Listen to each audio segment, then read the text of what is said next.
Haney Biz presents Entrepreneurs Unlimited. Here's your host, Mark Haney. Welcome back, and we are here with Dave Lucchetti, President and CEO of Pacific Coast Building Products. How you doing this morning, Dave? Perfect. Thank you for coming down. I appreciate it. I know you got a lot going. You've got your grandchildren. You're going to go watch some sports later on this afternoon? Right. Big games. Big games in Little League and lacrosse? Right. Very good. Now, Dave, we've been talking about ambition, and you have built such an enterprise. I was looking through the profile here that you gave us, and it really is amazing. Can you give us an overview of Pacific Coast Building Products? Well, we're basically in the building materials business. We manufacture, distribute, and actually we're contractors of building products. And how big's your company? How do you measure your success? Well, we've got about 70 locations, and we're in the western United States. A little closer to the mic. We're in the Canada, Western Canada, and also we've expanded recently into the Texas-Oklahoma market. Wow. And so thinking about your business, it's the building products. Give us an idea of some of the names that we may have heard of. I know Gladding McBeam, and there's others. Gladding McBeam, HC Muddocks, Baselite, Pabco, Pacific Supply, Alcal. And your products go on in some of the biggest projects in the area, not just in Sacramento, but beyond, all over the western states and Canada. Give us an idea of some of the high-profile projects you guys work on. Well, we're at Pac Bell. All the brick on the exterior there is ours. Obviously, at Rayleigh Field, that's all our block on that particular job. One of the more famous jobs is the Wrigley Building in Chicago. That was all done by Gladding McBeam. The exterior is all Gladding McBeam product. Wow. Now, the business has obviously grown over the years. You've been with the company since 1970, I believe. Tell us about how the business got started and what brought you into the business.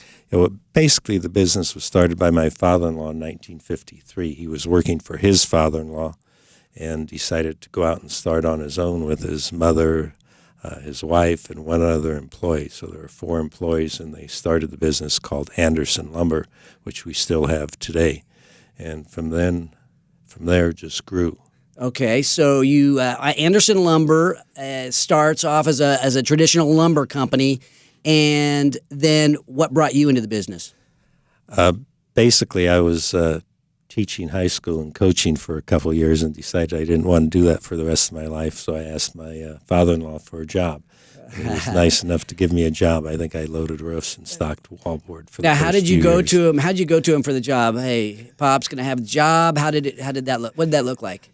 Just about like that. Yeah. And he wasn't overly excited about it, but somehow it worked out. And what did you do when you first? Now you're the president and CEO. Several years later. But what did you do when you first started?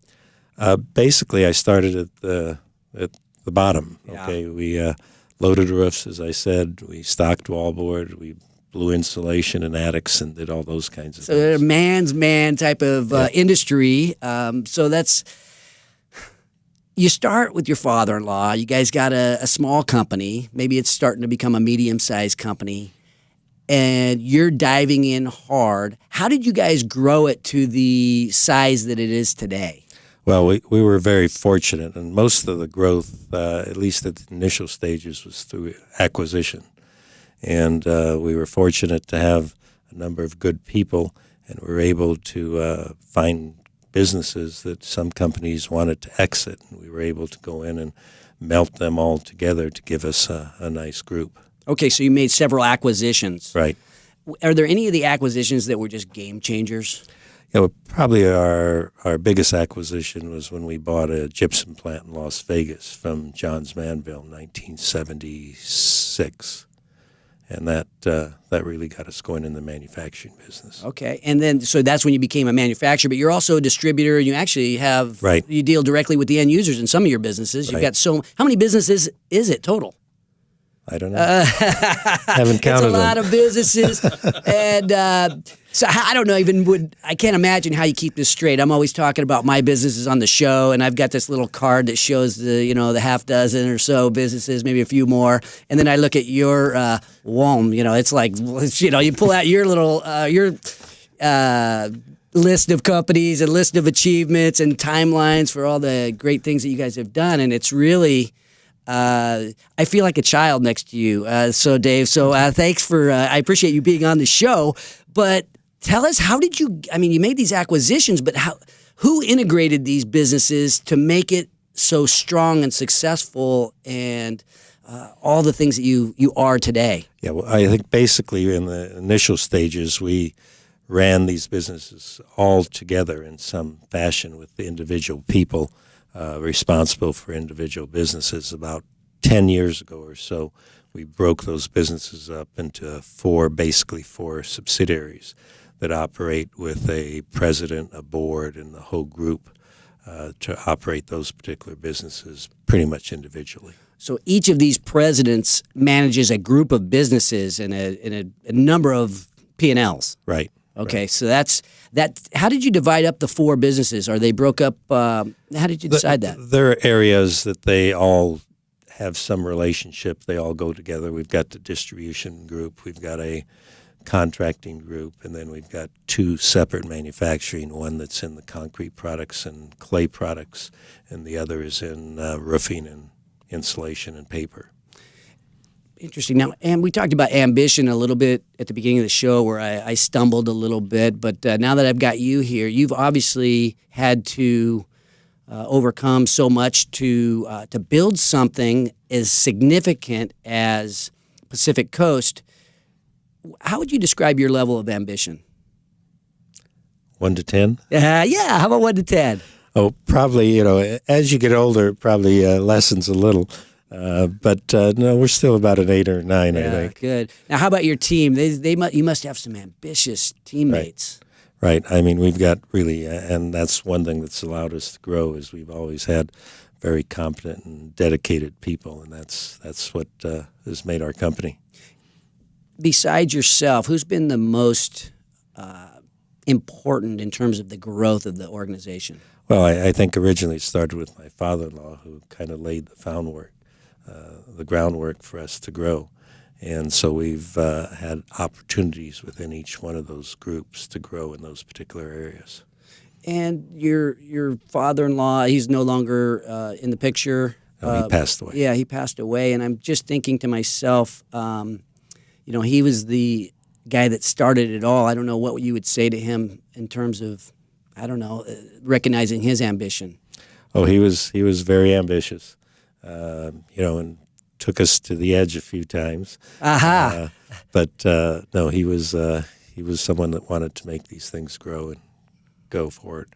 And what did you said take you to the edge? What do you mean by that? Well, I think there were times where, and I think we all need to realize that a company doesn't grow without pain. And we went through a lot of pain in some areas where we sacrificed tremendously to grow the business. Yeah. Is there a time where you say I'm using my terms, were you at the brink of going out of business? Yeah. There was a time back, I think it was about 71 or 72, where we doubled our volume in business sales, and we had a discussion with our bank who decided they didn't want to bank us any longer. So we doubled our volume, and we lost our bank line and had to pay back a bank charge. And we spent a lot of time running from customers' checks to banks so we could cover our overdrafts. So that was a pretty scary time. Almost grew yourself out of business right. in the 70s, and then you regrouped and you made some acquisitions. And what about in the financial crisis of the 2008, 2009 timeframe? Yeah, that was pretty amazing. We've never gone through anything like that. We had planned for 20-30% reductions in sales and not 60 or 70, which is what we had. And so we were able to tighten up and really get through it without any real major withdrawals of any markets. And I'm assuming that the team came together. Did you have to do layoffs? Did you have to do tough things in terms of the team? We basically we had a few layoffs where we had to eliminate shifts at plants primarily. but we were able to maintain positions for a large majority of the people. And when you and I talked earlier, you talked about how important the team was to your success and how you had a number of people that had stayed with you for the last 30, even 40 years of longevity in the company. What's the secret to keeping these guys around so long? Well, I think, one, it's the nature of the people, okay? They're basically good, dedicated people. And I think that, we treat them fairly. And I think they know that and they recognize that so that they're comfortable in what they're doing. And we give them flexibility to run the business. And when I came in to talk to you the other day, you're very soft-spoken in general, I think. It's my take on your demeanor. But I asked you about your leadership style. You said, I'm demanding but understanding. What does that mean? Well, I think we have certain standards and certain values that we expect people to adhere to. And if you don't, then that's going to create an issue. Yeah. But I think our people understand that, and they go in that particular direction. You ever lose your cool? Go, come on, you guys. You ever do that, or you stay reserved? Yeah. Both. If we ask Ryan, what would he tell us? Ryan Lucchetti is the son who runs one of the biggest division, I think. Right. And so what would Ryan say about your personality? He'd see me lose my cool a few times. I assume so, as a former football coach, and it probably takes a certain amount of restraint having. How many employees do you guys have? We've got about 3,000 employees. 3,000 employees. And you are at the helm. When we come back, we're going to hear more of the Dave Lucchetti story, more of the Pacific Coast Building Products story. I'm Mark Haney. This is Entrepreneurs Unlimited on Sports 1140 KHTK, streaming live, podcast, and YouTube at haneybiz.com. And we are back here with Dave Lucchetti, one of the most successful entrepreneurs in our region, in the entire area. He's the president and CEO of Pacific Coast Building Products. And we're talking about acquisition. We're talking about a variety of things, but I want to touch, we got Michelle Halston coming up on the next segment, and she is an M&A attorney. She does anything associated with business law. But Dave, I'm thinking about your acquisitions. You've made several. What is the plan for expansion today? Well, we're continuing to look to expand and primarily east with our businesses. There are some businesses that we have a better capability to expand in than others, but we're looking to move east further. So you've got the 4 different businesses or business groups, as I call them, subsidiaries is your term. Are one of these the high flyer, fastest growing, or each of them in the growth mode? Actually, the distribution business is the easiest to grow on because we can greenfield or we can acquire facilities. So that's the one that we're growing probably more rapidly. And what's the name of that company? Well, Pacific Supply is the main one. We've also got Anderson Lumber as a lumber yard. We've got Diamond Pacific, and then Northwest Pioneer. So as the construction industry continues to thrive or begins to thrive, that's great for you guys. Right. And a big percentage of that business, particularly our distribution business, is still recover business, re-roof business, which is a big portion of it. Okay. Now, in terms of acquisition, what's the key to a successful acquisition? Making money. Love it. It's always about cash. What was the question? It's always about the cash. So you guys have all kinds of opportunity out there. How do you decide on what to buy? Well, obviously it's got to be the right deal, and then it's got to somehow fit into the group of companies that we have. It's got to supplement some of the other things that we do.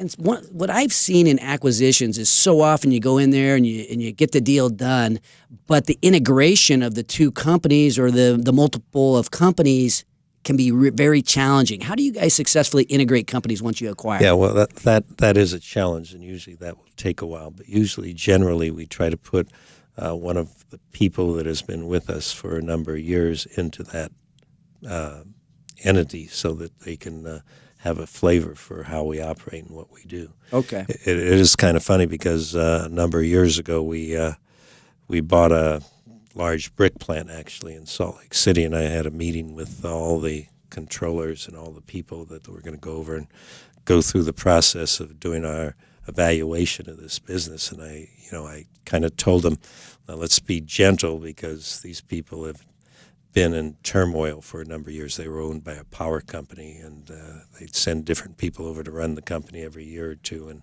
there was not much stability. So I said, be gentle, because this is we're taking over these people, but we can learn as much from them as we can from what we tell them. And one of the people in the room raised their hand and said, Dave, we know.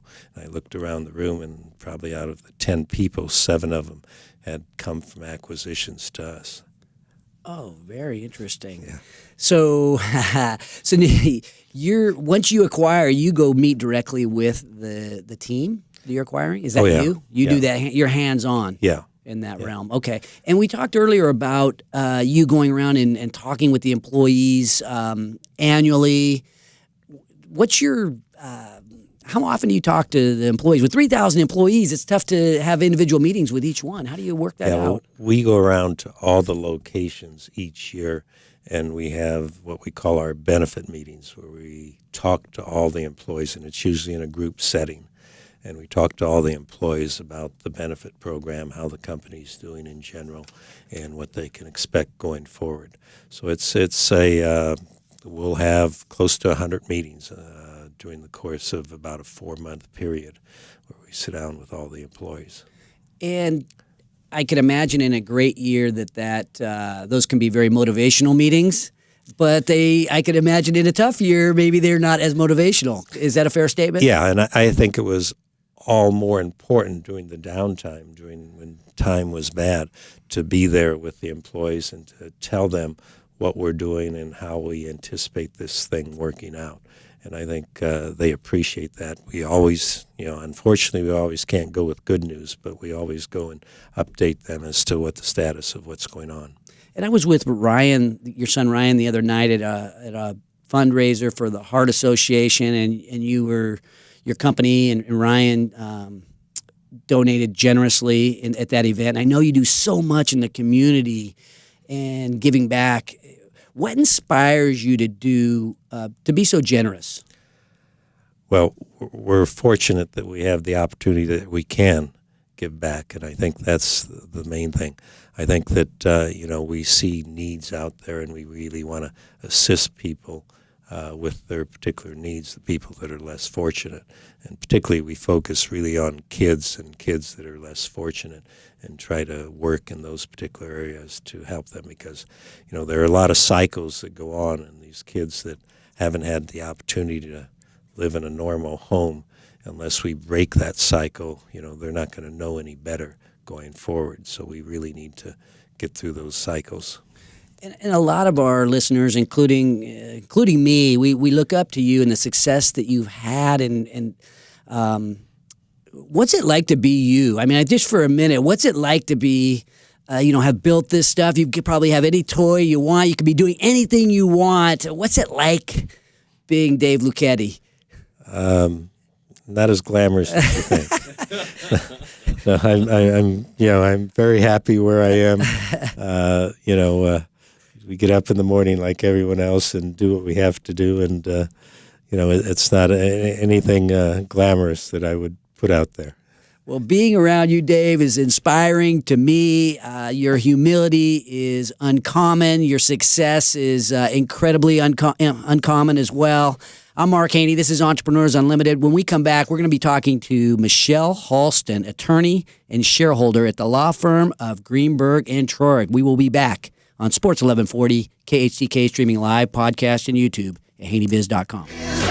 What does authentic ambition look like, right? Not that fake ambition, real, authentic ambition. And we're talking about that at the beginning of the show. We've all seen people lay it all out on the line in business, and then somehow they have this huge success, like Dave Lucchetti, and just really done some cool things. And I wonder, do we have that little voice inside you? You ever have that little voice inside you that says, you can too? I know some of you guys probably think, I don't have that little voice inside me. What are you talking about? I don't have a little voice. That's the little voice. That's the little voice. don't sell yourself short. You probably, I think most people have something inside them that's saying, maybe you can too, right? Maybe you do have that ambition inside you. And now it's more of a, how do I tap that ambition? How do I find that ambition? Marcus, I'm here with Marcus Haney and Tom Cisneros. We've been talking about ambition, and we've all seen those guys in the gym where they pretend like they're working hard, but they're not, right? They really are in there for the social aspect of things, right? Yeah, I noticed that he was staring at me when he said that. They grunt really loud, but they're not lifting any weight. Right? It's like some of these people, it's like, look, don't tell me about the labor pains, man. Show me the baby, right? It's like, come on. It's not, oh, that's going to be an extra phone call. Sorry, honey. My wife was going to kill me for that one. But seriously, I mean, it's really not about show me how hard you're working and, almost fake. And I don't want to say that to the labor pain thing, but really it's not how hard it looks. It's what actually happens. That it's really pushing the weight, pushing the business ahead, like what Dave Lucchetti has done, like what Michelle Halston does in helping other businesses to really build real, solid businesses. And it's not easy.